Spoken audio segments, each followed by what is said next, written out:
ちは。ようこそ大人の童話シアターへ。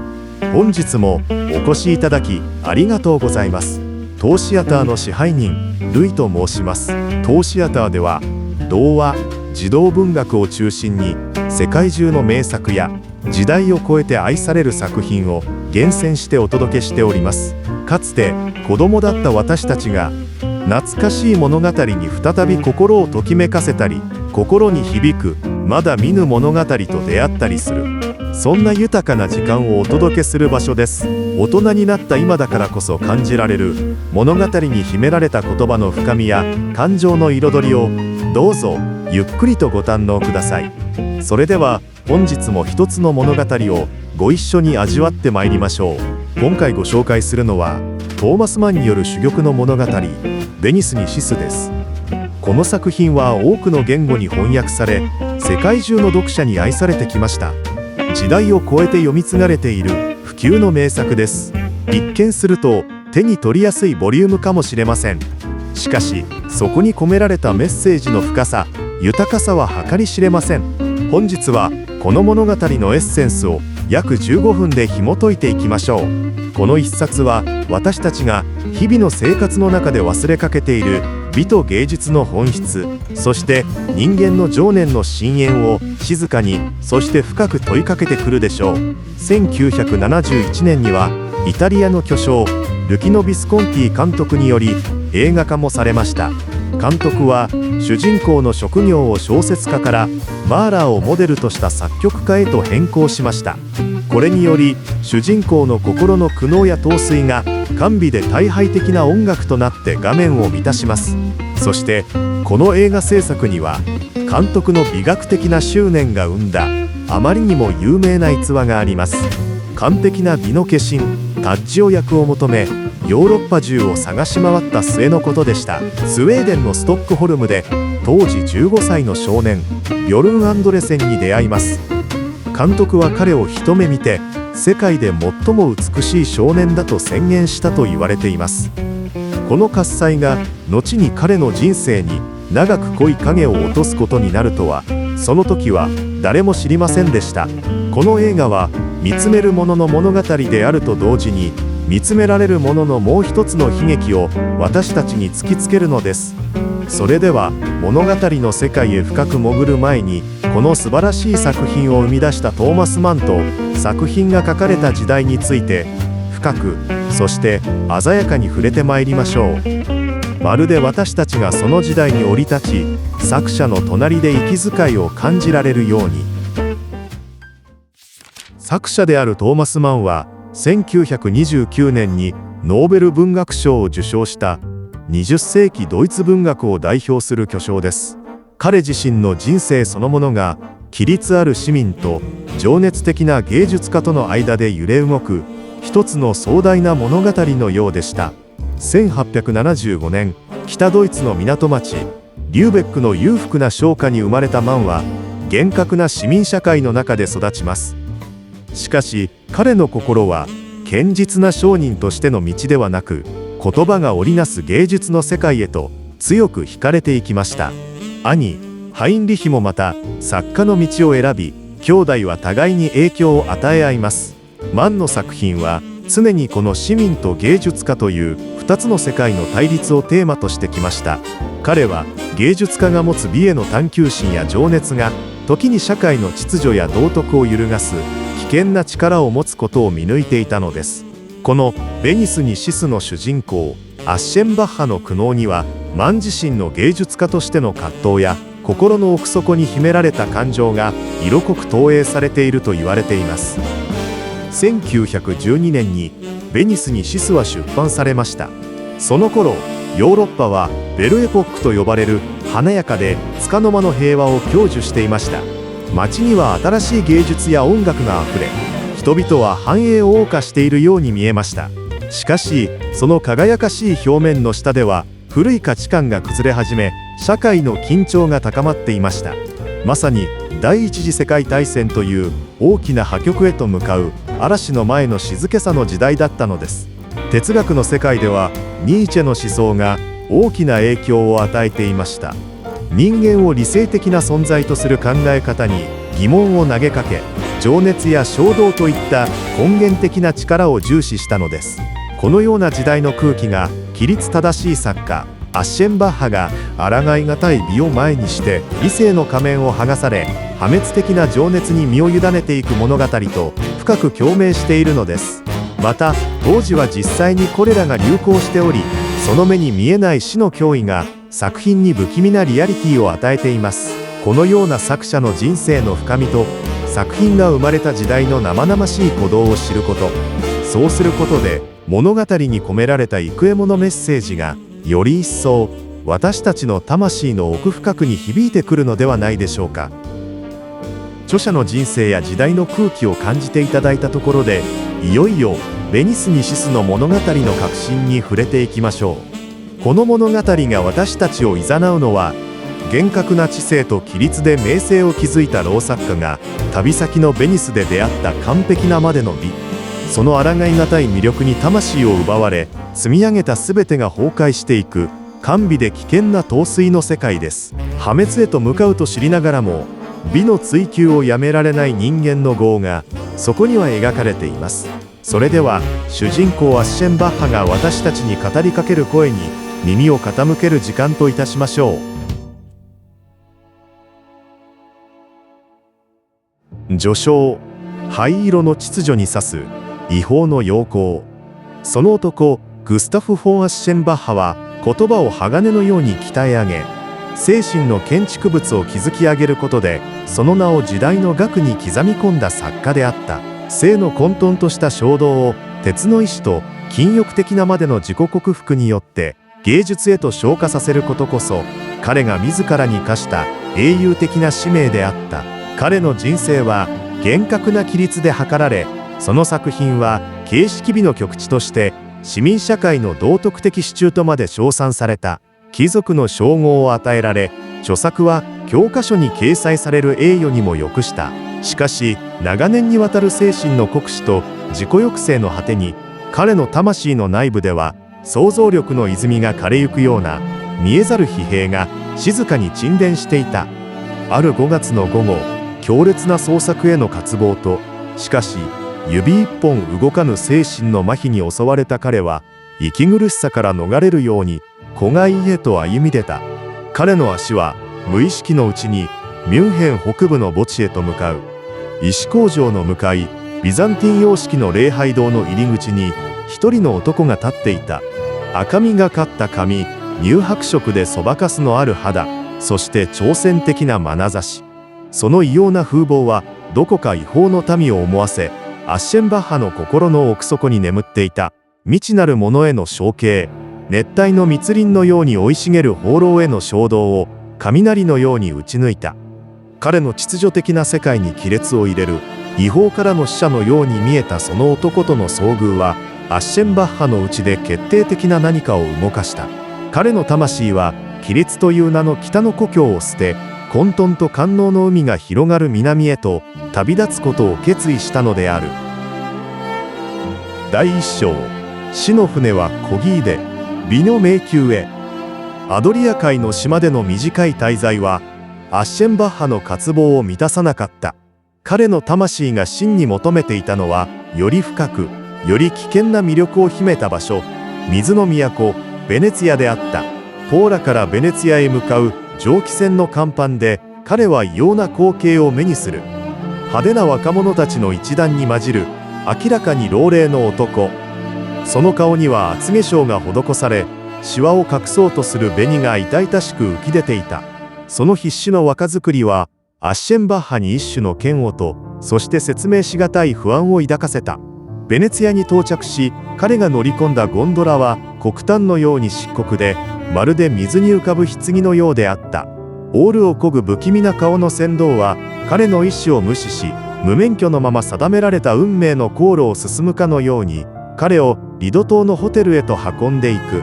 この都市は光と影が交錯し、壮麗な建築物の足元ではよどんだ水路が浮臭を放つ美と大敗が奇妙に溶け合った迷宮であった。それはアッシェンバッハの精神そのものを映し出す鏡のようでもあった。彼はまだこの旅が精神の冒険であると信じていた。しかしその黒い船はまるで彼を日常から非日常へ、そして生から死の領域へと運ぶ運命の渡し森の船のようであった。第2章、神々の黄昏に咲く完璧なる少年。リド島の壮麗なホテルのダイニングルーム。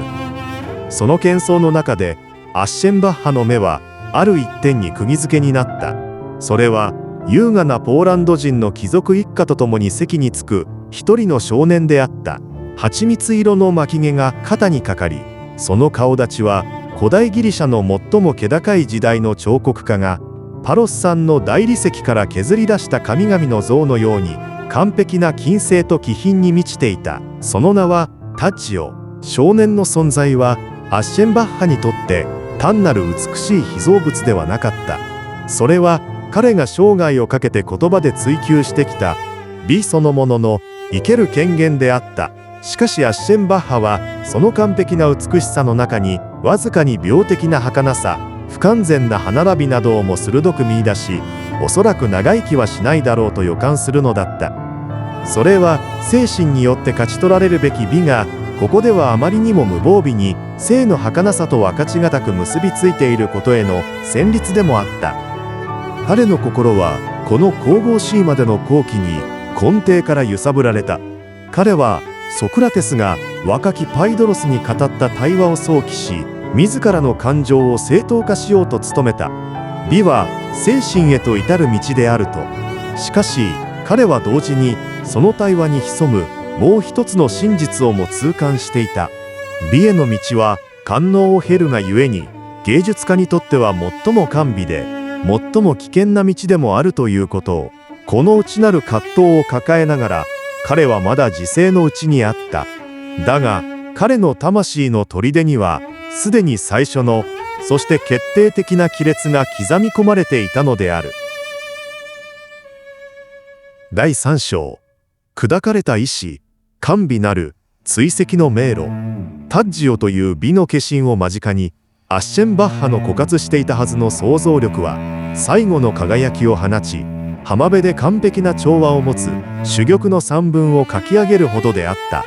だが彼の関心はもはや純粋な芸術的生産ではなく、その美の源泉たる少年自身へと抗いがたく引き寄せられていた。ベネツィアの蒸し暑い空気、シロッコはアッシェンバッハの肉体と精神を蝕み始めた。彼はこの抗いがたい魅力と不健康な気候から逃れるため、理性の命ずるままにベネツィアを去る決意をする。駅へと向かう蒸気船の上でタッジオの姿が見えなくなったことに絶望的な喪失感を覚えながらも、彼は理性の勝利を信じようとした。だが運命は彼に嘲笑うかのような口実を与えた。駅で彼のトランクだけが誤ってコモへ送られてしまったことが判明したのだ。この偶然は彼にとって神の啓示となった。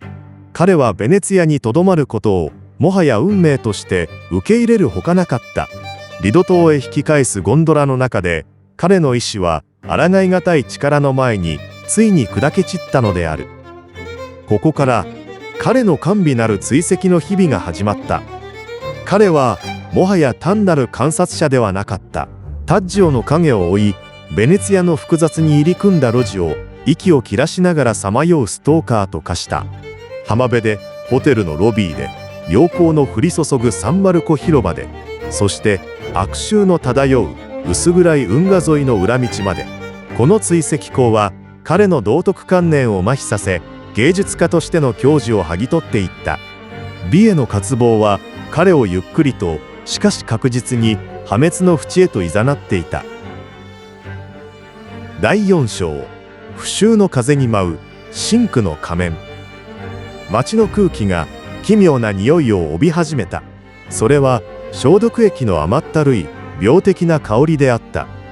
アッシェンバッハは英国人の旅行代理店員から恐るべき真実を聞かされる。インドから来たコレラがベネツィアで猛威を振るい始めていること、そして市当局が観光への打撃を恐れてその事実を隠蔽していることを。街に漂う香りは死の腐臭を覆い隠すための虚飾の香りだったのだ。人々は何も知らずに享楽にふけり、ベネツィアは死の影の上で最後の祝祭を踊っていた。この事実は彼にとって逃亡の最終勧告となるはずだった。しかし彼の心はタッジオと離れるという考えに耐えられなかった。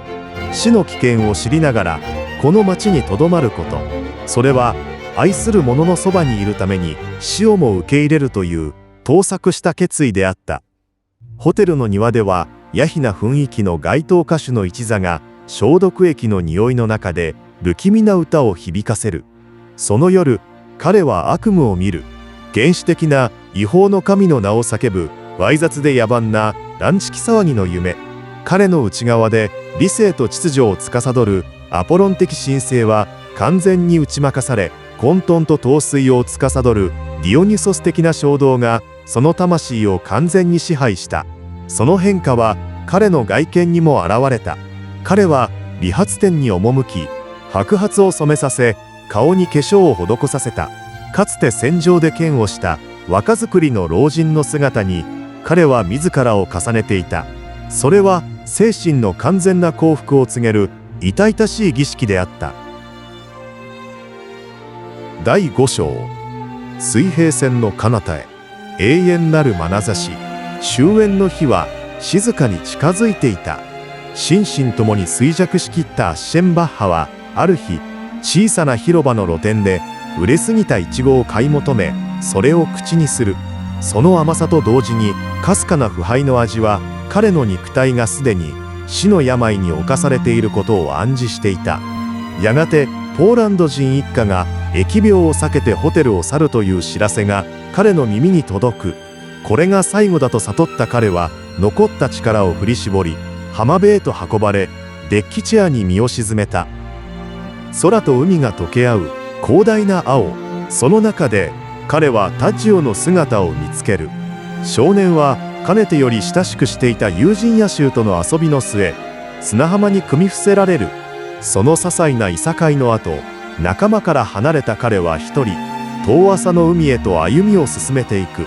その姿はまるで俗世を離れ彼岸へと旅立つかのようであった。そして沖で立ち止まったタッジオがゆっくりと振り返り、その腕を上げ水平線の彼方を指し示した。その仕草が何を意味するのかは定かではない。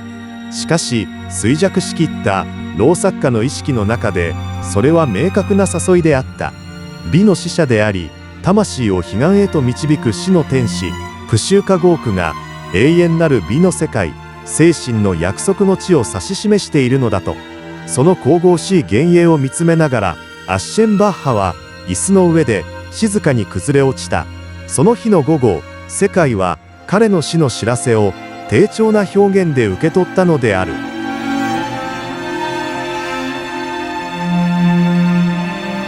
終章、美と死の錬金術。グスタフ・フォン・アッシェンバッハの物語は単に老作家の盗作した情熱を記録したものではありません。むしろこの物語はトーマス・マン自身が芸術と性、そして理性と情熱という人間存在の根源的な二律背反をめぐって繰り広げた壮絶な思索の結晶に他ならないのです。アッシェンバッハの生涯は長年にわたり理知と規律を尊ぶアポロン的な精神によって貫かれていました。しかしベネツィアで彼が遭遇したタッジオという完璧な美は彼の魂の奥底に眠っていたはずのディオニソス的な混沌と陶酔への渇望をいやおうなく呼び覚ましたのです。芸術家とは混沌とした性の感情に形を与え秩序ある美を創造する存在です。ところがその美の源泉はしばしば道徳を超えた深淵、すなわち性の最も根源的で危険な領域に潜んでいます。アッシェンバッハはその深淵を覗き込み、ついにその魔力に抗うことができませんでした。彼の死は理性の敗北であり社会的な堕落であったのかもしれません。されどそれは同時に芸術家が自らの魂を捧げることで初めて到達しうる美との究極的な合一であったとも言えるのではないでしょうか。この物語は1世紀以上の時を超え現代に生きる私たちにも鋭い問いを投げかけます。私たちが日々追い求める美とは一体何なのか。その抗いがたい魅力の前で、私たちの築き上げた秩序や理性はどれほど強固でいられるのでしょうか。ベニスにシスはそうした問いへの安易な答えを用意してはいません。ただ、美がはらむ甘美な毒と死の影と隣り合わせにある生の輝きを静かに、それでいて圧倒的な出力で描き出すのです。アッシェンバッハが最後に見た水平線の彼方に、私たち自身の魂が求める永遠の光景をあなたもまた見出すことになるのかもしれません。